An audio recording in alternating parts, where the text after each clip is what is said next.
All right, grammar fans, get ready, because today we're doing a deep dive into common English mistakes. You know those pesky little errors?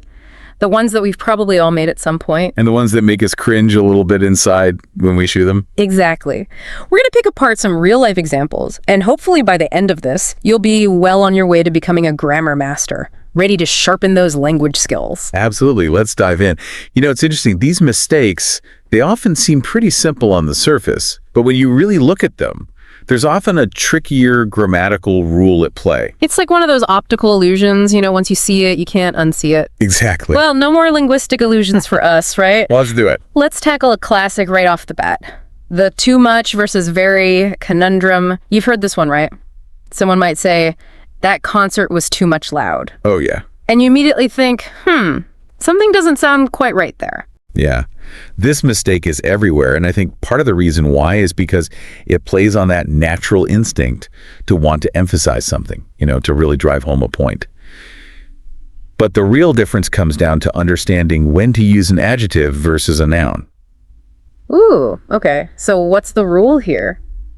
Too much, you got to use that with nouns. It's all about quantity. Okay. Like if you have too much homework, or there's too much traffic, or even too much noise, it's just an overwhelming amount of something. So in the concert example, saying too much loud is kind of like saying too much noise. Yeah, exactly. Which grammatically actually makes sense, but it still sounds kind of strange, right? It does, doesn't it? And that's a perfect illustration of how even if a sentence is technically correct grammar-wise, the word choice can still make a big difference in how natural it sounds. Now, on the other hand, you've got very, and that one's all about intensity. You use very with adjectives to express a strong degree of something. It's like very loud, very interesting, very tired. It's about how much of that quality something has. It's like saying too much delicious versus very tasty. They both kind of mean the same thing, but one just sounds totally wrong. Exactly. Yeah. It's a subtle distinction, but it really can make you sound so much more fluent and natural when you get it right. It's one of those aha moments where the rule suddenly clicks and you're like, oh, I get it now. Right. No more too much problems for us. Hopefully not. All right, so we've conquered too much versus very. But don't get too comfy yet, because we've got another grammar gremlin to wrangle. Oh, yeah. This one trips up even native speakers sometimes. It's the curious case of people versus peoples. Ah, yes. This one tends to come from that idea, that thought that whenever you make a plural in English, you just slap an S on the end. Right, because usually that's how it works. Right. But, and this is what makes language fun, right? English always has a but. Always. There are exceptions to the rule. Always exceptions. And this is one of them. See, people, that word already means more than one person. Like, you wouldn't say two peoples, would you? Now that you mention it, it sounds totally weird. Right. You just say two people. So the word already implies a group, so no need to tack on that extra S. But, and here's the curveball. Uh-oh, what's the exception? You can use the word peoples, but it's for a really specific situation. Okay, I'm listening. You use it when you're talking about distinct groups of people within a larger population, like different cultures or ethnicities. So it's not just about how many people there are, but about acknowledging the diversity within a group. Bingo. For example, you might talk about the indigenous peoples of North America, or the many peoples who make up the United Nations. It's like saying, yeah, there are a lot of people here, but also look at all these different cultures and backgrounds represented. Precisely. It adds a layer of nuance and specificity that you just don't get with the word people on its own. That is so interesting. It's like the more you learn about English, the more you realize how much depth and nuance there really is to it. Absolutely. And that's what I love about language. It's not just about memorizing rules. It's about understanding the subtle ways that we can use words to create different meanings and effects. Okay, so we've tackled some tricky plurals, but now I want to shift gears a bit and talk about word choice. Specifically, the confusion between fun and funny. You know, like when someone says, that roller coaster was so funny. Oh, yes. And you're thinking, well, it was exciting, but I don't know if I'd call it funny. Right. I see what you mean.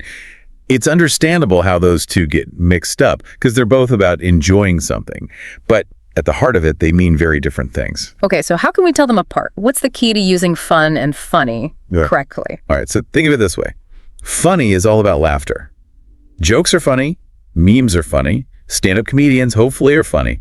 It's anything that makes you laugh. Fun, on the other hand, is about the experience itself being enjoyable. Like Going to a party can be fun, or playing a game, or, riding a roller coaster. So a comedian can be funny, but the show itself is fun. You got it. And a roller coaster. Well, that's usually more thrilling or exciting than actually funny, unless it, tells jokes as you're going downhill. Exactly. All right, so fun equals enjoyment. Funny equals laughter. Got it. But you know what I don't find funny? This next grammar challenge. We're going to tackle the infamous I versus me dilemma. Ah, yes, the classic. It's a grammar rule that people just love to get wrong. It's true, but hopefully we can clear up some of that confusion today. Are you up for the challenge? Bring it on. All right. Let's say you're asking someone to take a picture. Now, a lot of people would say, can you take a picture of my friend and I? But is that actually right? That, my friend, is the million-dollar question, isn't it? It is. So how do we know for sure? Well, it all comes down to understanding how pronouns work in a sentence. Okay, break it down for me. So how do we know when to use I and when to use me? So in that sentence, can you take a picture of my friend and I? The pronoun, it's the object of the preposition of. Okay. And anytime a pronoun's the object of a preposition, it needs to be in what we call the objective case. And in English, the objective case of I is me. So the correct sentence would be, can you take a picture of my friend and me? You got it. And there's a really easy trick you can use to remember this. Try saying the sentence without the other person. Would you ever say, can you take a picture of I? No way. That sounds so strange. Right. Your ear immediately tells you something's not right, and that's your grammar sense tingling.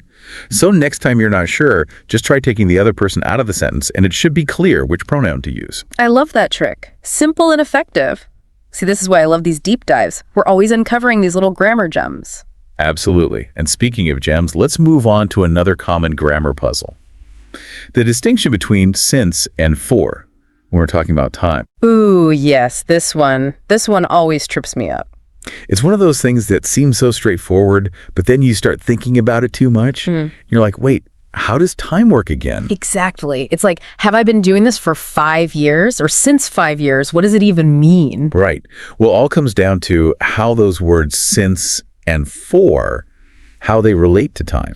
Right. So for is what you use when you want to indicate a period of time, a duration. Okay. Like you would say, I've been studying English for 3 years, or we're going on vacation for 2 weeks. So if we're talking about a chunk of time, that's when we use for. What about since? When does that one come in? Since, you use that to point out a specific starting point in the past. Okay. So going back to our examples, you might say, I've been learning English since 2021, or we've been planning this trip since January. So for is about the length of time, and since is about the starting point. It's like, I've been running for an hour versus I've been running since 7 a.m. Perfect example. You've got it. And just like that, those tricky little prepositions don't seem so scary anymore, do they? They really don't. It's all about making those connections and finding those little memory hooks. Speaking of which, before we wrap up, I want to tackle one more grammar point that I know trips people up. Dates. And specifically, when to use in versus on. Ah, yes. The prepositions strike again. Those tiny words can cause so much confusion. Tell me about it. So what's the rule here? How do we know when to use in and when to use on when we're talking about dates? Right, here's the key. In, you use that for those bigger chunks of time, months, years, seasons. Okay. So you'd say, my birthday's in October, or we're going on vacation in the summer, or that movie is coming out in 2025. So if you're being general, in is the way to go. But what if you want to be more specific, like a particular date? That's when on comes in. So you'd say, my birthday is on October 26th, or the meeting is on Tuesday. It's like saying you live in a city, but you live on a particular street in that city. Exactly. You're narrowing down the focus from something more general to something super specific. And there you have it. Another grammar mystery solved. Well, folks, that's all the time we have for today's deep dive. We've covered a lot of ground, from too much versus very, to the always tricky I versus me, and even those time-bending words since and for. We've talked about plurals, we've explored word choice, and we've even tackled those small but mighty prepositions. And I think through it all, we've learned that even the most common English mistakes, they're not just things to be afraid of, they're opportunities to learn and grow. Exactly. Because language learning, it's a journey, not a destination. So next time you encounter one of these grammar hurdles, don't get discouraged. Embrace the learning process. So true. Don't be afraid to make mistakes, ask questions, and just keep those linguistic gears turning. Until next time, happy grammaring, everyone.